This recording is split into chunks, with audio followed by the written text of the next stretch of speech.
Far-right kooks and conspiracy theories of all sorts have been part of our political landscape for a very long time now. But they're more powerful than they've ever been in my lifetime. They're on social media, they're on Fox, some now hold elected office, even at the very top.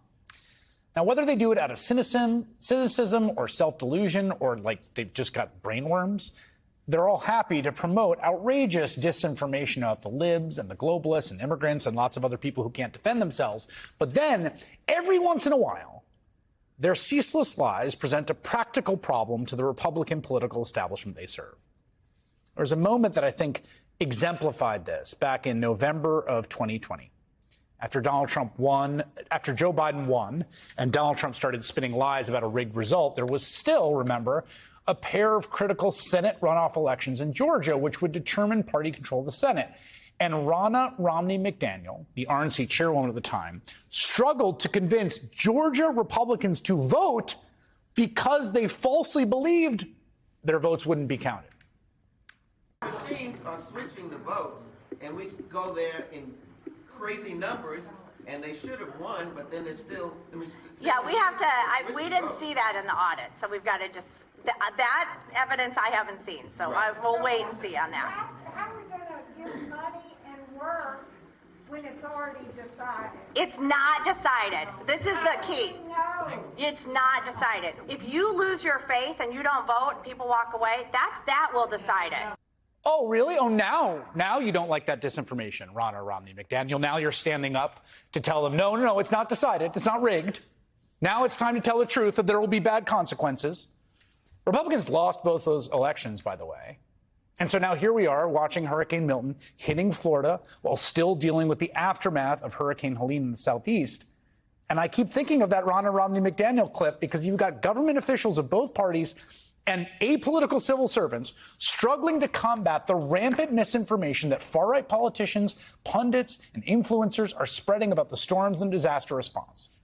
From Congresswoman Marjorie Taylor Greene posting repeatedly about they can control the weather, to Elon Musk, the diehard Trump-supporting owner of the website, formerly known as Twitter, using his site and his personal account to spread lies that officials say are hampering recovery efforts. Listen to some of the lies that Congressman Chuck Edwards decided he needed to rebut. To be clear, he's a Republican whose district covers some of the parts of North Carolina that were worst hit by Helene. He felt the need to tell his own constituents that no, Hurricane Helene was not geoengineered by the government to seize and access lithium deposits in Chimney Rock, adding, quote, nobody can control the weather. He also stressed that FEMA has not diverted disaster response funding to the border or foreign aid.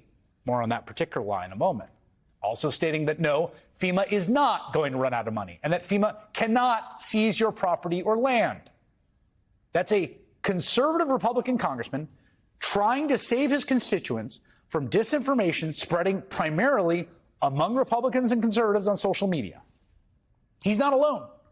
When social accounts started spreading a false rumor that FEMA was hiring private security contractors in Florida to keep evacuees away from their homes, well, it was debunked online by Christina Pushaw, a staffer for Florida Governor Ron DeSantis, saying spreading lies like this could have serious consequences.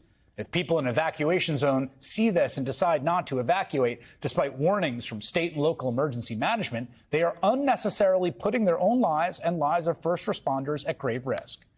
If Pushaw's name sounds familiar, it's because she has spent much of her career spreading anti-Semitic, anti-gay, anti-media conspiracy theories and fake news. She helped popularize the term groomers, a disgusting term, to condemn anyone critical of Florida's Don't Say Gay law. Now, imagine how bad the misinformation has to be for Christina to Pushaw to say enough is enough, you're endangering people's lives. Same can be said for Florida Senator Marco Rubio, who just last week, as we quoted on the show, was telling his social media followers you can't trust the Biden White House and Bureau of Labor Statistics on jobs numbers. Another fake jobs report out from Biden-Harris government today. All the fake numbers in the world aren't going to fool people. But this week, Rubio was on Twitter telling his followers the path of Hurricane Milton mirrored what federal weather officials told him was a worst-case scenario. You see, now he needs his constituents to trust federal civil servants and follow their guidelines to survive the storm, just days after he told them that the same federal civil servants lie. See the problem here, right? And of course, the ultimate example of this is the big lie circulating about FEMA.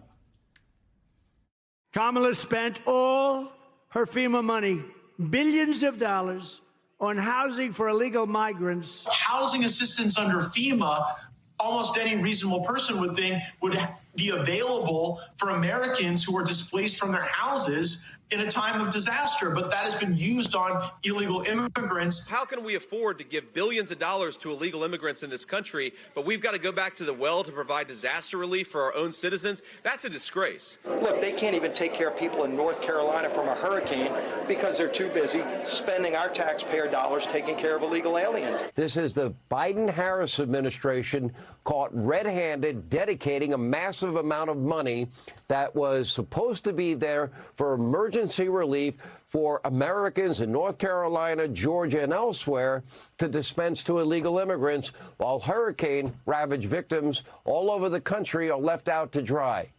To be clear, it's not like one of these things where it's a matter of interpretation or a kernel of truth. It's an absolute lie. Stone cold lie. Started by Donald Trump, then spread by his running mate, his supporters on Capitol Hill, all the lackeys you saw there, Steve Scalise, the number 2 man in Congress, his supporters on Fox. The lie says that FEMA lacks the resources for disaster victims because it spent the cash on undocumented migrants. It is a lie that, as you just heard, was debunked by a Republican congressman from the affected area. So here are the facts. FEMA has enough funding in the short term to address immediate needs for both Hurricane Helene and Hurricane Milton. And there is no funding connection between shelter for migrants and funding for disaster relief. There is no intermingling of funds between these two programs. That's not me saying it.